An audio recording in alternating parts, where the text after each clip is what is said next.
Sarah, I wanted to ask you, for the manager listening, what can managers do to help their people break out of the busy trap without being a micromanager? Because that's the Okay. trick, right? You could micromanage everything. You could just constantly be checking on them, but that's not going to feel good for them either. So what's a better solution there? Well, I'll give you one guess. It's to be clear. Being clear is a two-way street. So as the manager, you think you're being clear.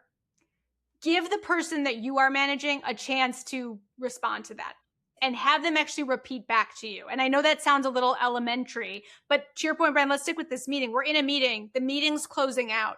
Brian, what are your next steps coming out of this meeting?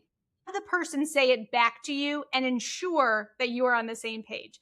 Because we've probably all been in meetings where I thought we were in the same meeting. I thought we were in the same room. I thought we were in the same conversation. But when you left and I left, we actually had different interpretations of that. Our perception of that was different.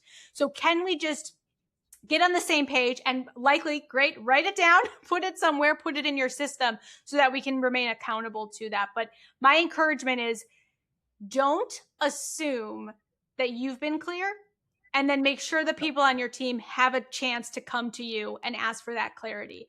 And then if they do come back a day later, a week later, I started working on that thing and now I have a few more follow-up questions. Please be open to having that conversation with them, because one of the things that gets in our way is fear. We're afraid to go back to our boss and ask. We're afraid to go back to our manager and say, I actually don't know if I understand this. If you have them be fearful, it ends right there. You shut it down. But if you can say, I'm open to that conversation always. If you ever want to have a clarity conversation with me, again, I think that can be a really game changer in a short amount of time. That can be a game changer this afternoon for people. True. The magic question that I love to ask, and please steal this, write it down and steal this, is what are you taking away from this? And see what they say. Because that's it's, I talked about at the end, ride the train from the meeting or whatever. And one of the things is the action items.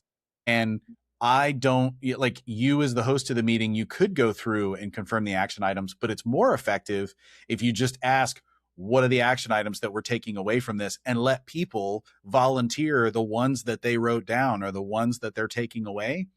Way more effective on that approach too. So I love that you shared that, because yes, ask them for that clarity.